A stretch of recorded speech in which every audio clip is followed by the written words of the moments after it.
저희 교단이 어쨌든 공식적으로 인도네시아에 선교를 처음 파송한 게 1989년입니다.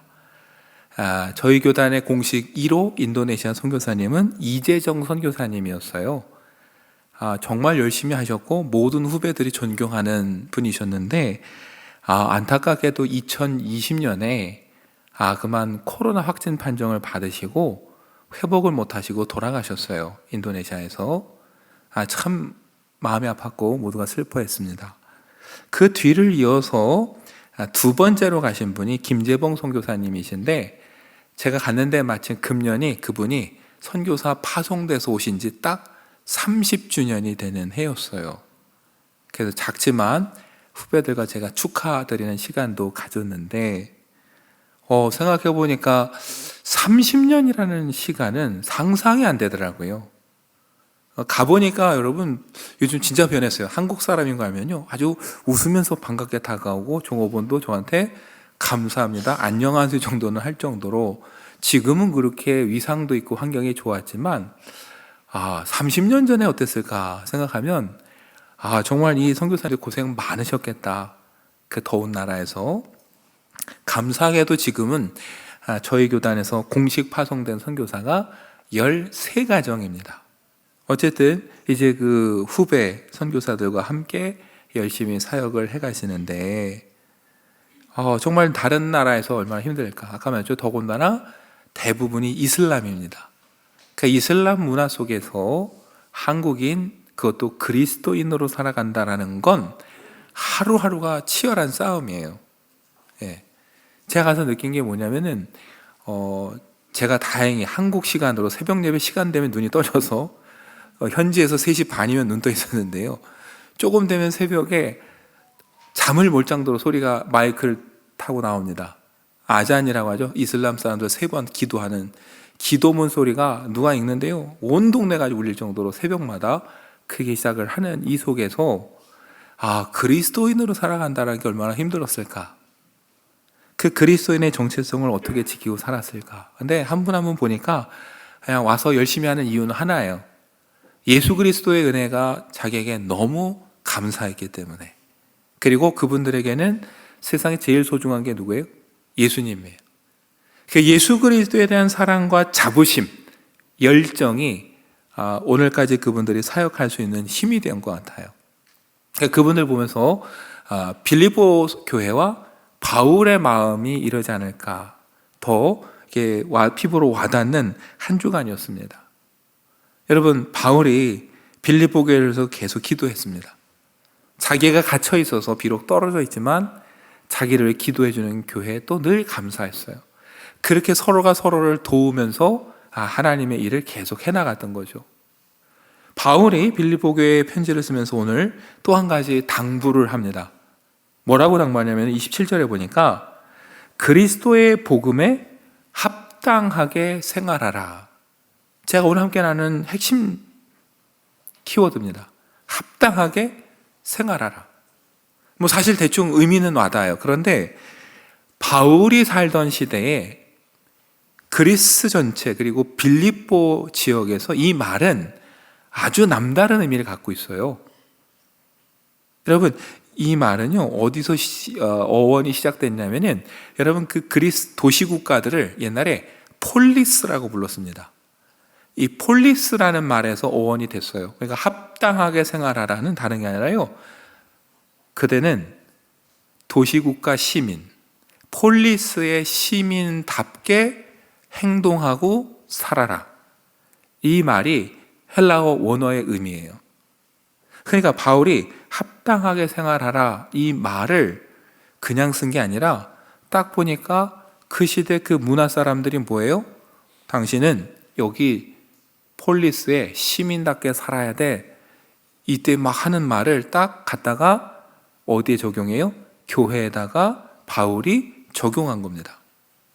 바울은 편지를 쓸 때요, 말 하나 허투루 하지 않아요. 그 신앙을 잘 표현할 수 있는 단어를 그 시대 속에서 잘 찾는데, 오늘 바울이 찾은 단어가 뭐냐면은 폴리스, 즉 자유국가의 시민답게 살아라. 이 말을 따다가 교회에 붙였습니다. 빌립보 교회에 주신 말씀이고 오늘 저와 여러분에게 주시는 말씀이기도 해요.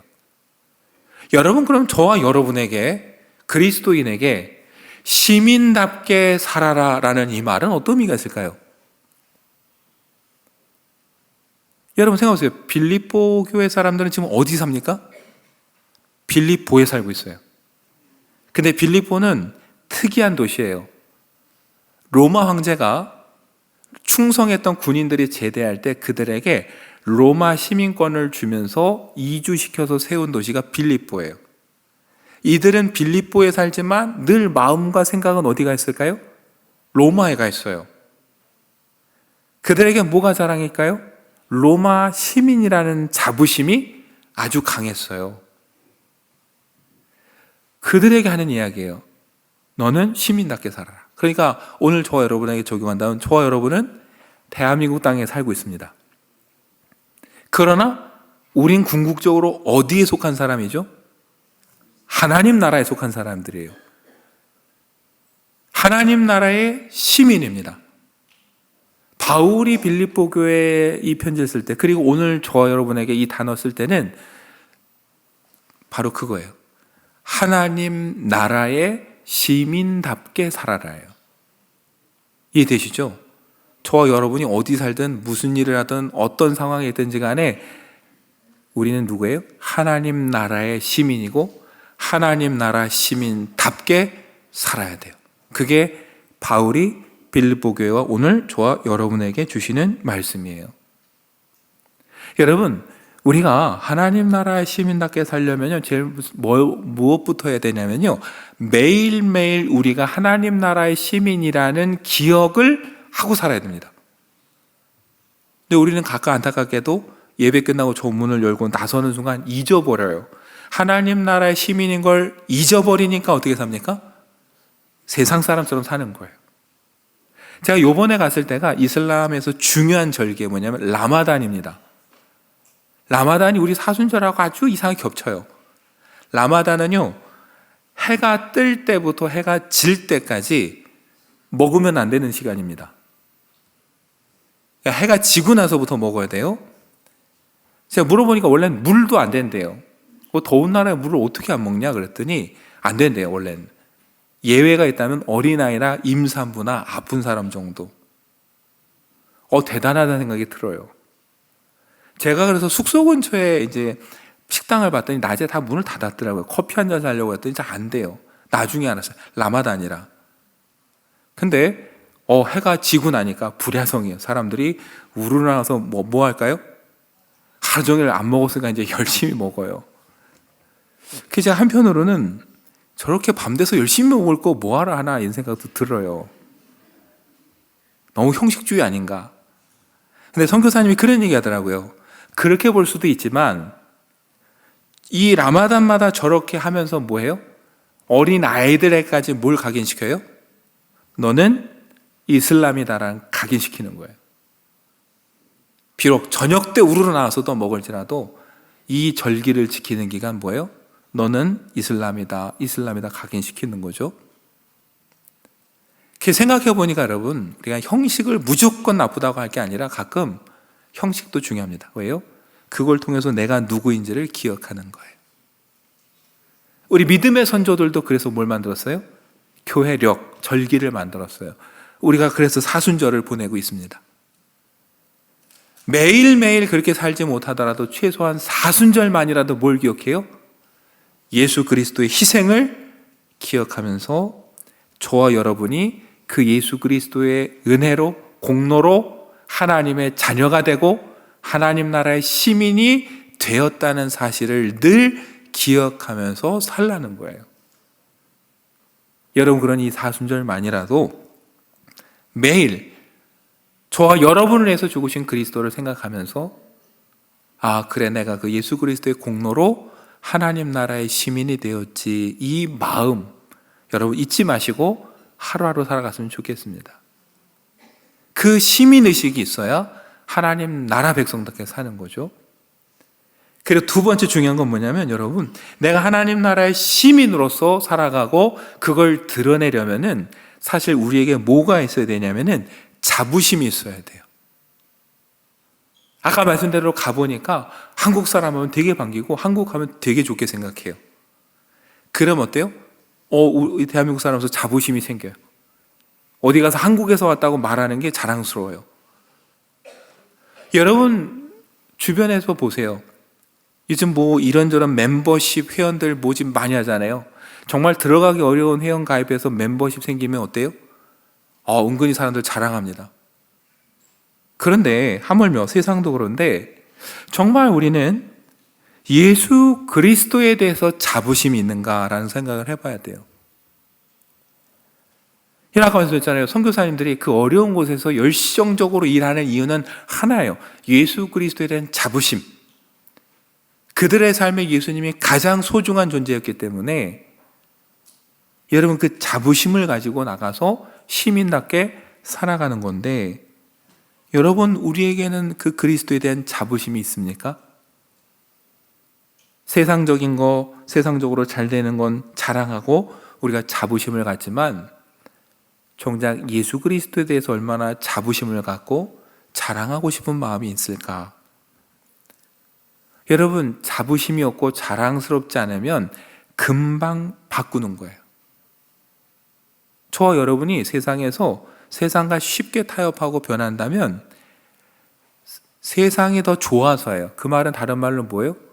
예수님에 대한 자부심과 자랑이 별로 없는 거예요.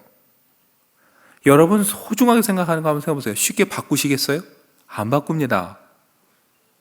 그런데 예수님만 너무 쉽게 바꿔요. 그건 뭐예요? 여러분과 제 삶에 그분에 대한 자부심과 자랑이 별로 없는 거예요.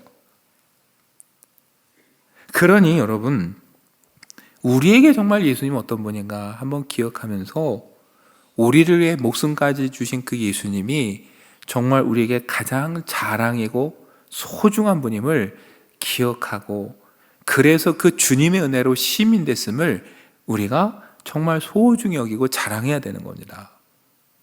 바울이 빌립보서 1장 26절에서 그래서 말했지 않습니까? 내가 다시 너희와 같이 있으므로 그리스도 예수 안에서 너희 자랑이 어떻게 돼요? 나로 말미암아 풍성하게 하려 함이라. 바울은 빌립보 교회가 자기를 통해 자랑할 것이 많아지길 원했습니다. 그러나 바울을 자랑하는 것도 아니고 바울 덕에 교회가 유명해진 걸 자랑하는 것도 아니었어요. 오직 뭡니까? 바울을 구원해서 다시 보내주신 하나님의 은혜와 그리스도의 능력을 자랑하고 거기에 대해서 자부심을 갖기를 원했어요. 그 자부심이 뭐예요? 바울의 힘의 원천이에요. 선교할 수 있는 원동력이에요. 그렇다면 저와 여러분이 그리스도인이라면 하나님 나라의 시민이라고 믿는다면 저도 여러분도 예수 그리스도에 대해서 뭐가 있어야 돼요? 자부심이 있어야 돼요. 그걸 잃어버리는 순간 이 시민이라는 의식도 너무 값싸게 느껴지는 거예요. 근데 예수 그리스도에 대해서 너무 소중하고 자부심을 갖는다면 그 예수님 덕분에 얻게 된 이 시민권이라는 것도 우리가 아주 소중히 여기게 되는 거고 하나님 나라의 시민으로 살아가게 되는 거죠. 제가 어떤 글에서 감동적인 사연을 봤어요. 미국의 여자 배구 선수 중에 제키 테일러라는 선수가 있어요. 그의 아버지는 션 테일러라고 미식 축구에 나름 유명한 선수였다고 합니다. 뛰어난 인재였어요.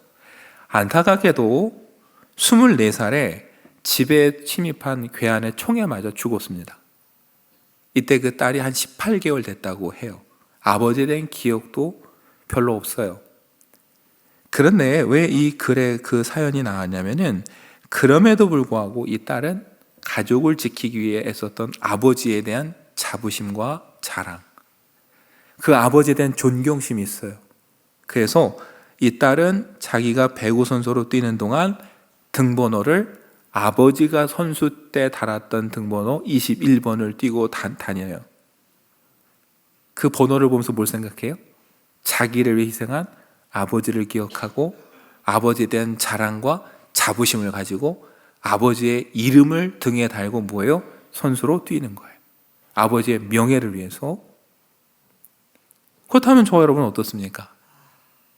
우리가 십자가를 바라보면서 십자가를 말하고 살아가는데, 그렇다면 어때요?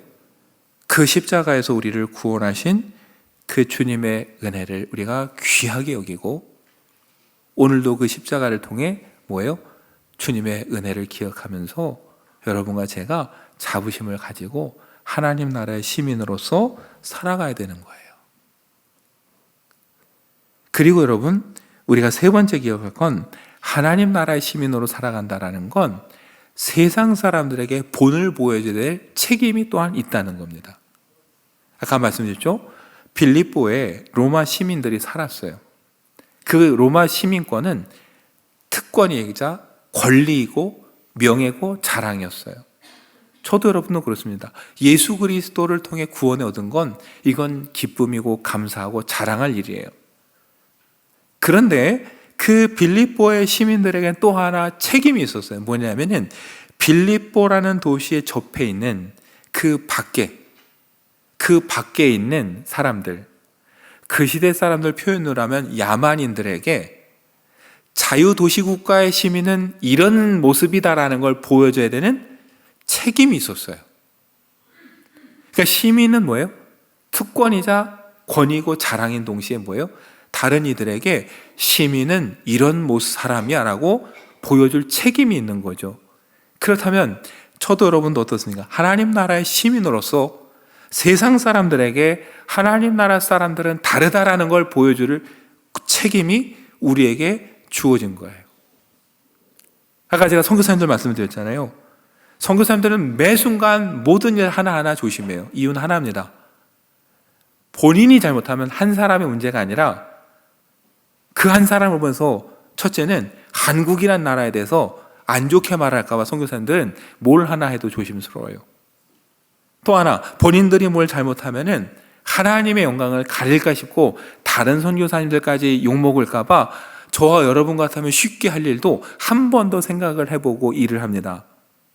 왜요? 그 땅에 사는 이슬람인들에게 그리스도인은 다르다라는 걸 보여주는 그 책임감으로 살아가는 거죠. 저와 여러분에도 그 책임이 주어졌어요. 하나님이 우리에게 구원의 특별한 선물을 주셨고 시민 삼아 주셨고 권한도 주셨고 지위도 주셨지만 동시에 뭐예요? 세상 사람들과는 다른 모습을 보여줄 책임도 우리에게 물려주신 거예요. 하나님은 이스라엘을 구별해 세우시면서 제사장 나라로 세우셨어요. 내가 거룩하니 너희도 거룩하라. 그러면서 사람들을 하나님께 이끄는 지위, 책임을 맡기셨습니다.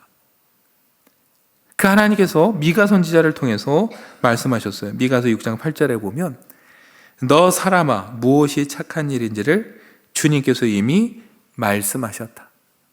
주님께서 너에게 요구하시는 것이 무엇인지도 이미 말씀하셨다. 오로지 공의를 실천하며 인자를 사랑하며 겸손히 내 하나님과 함께 행하는 것이 아니냐.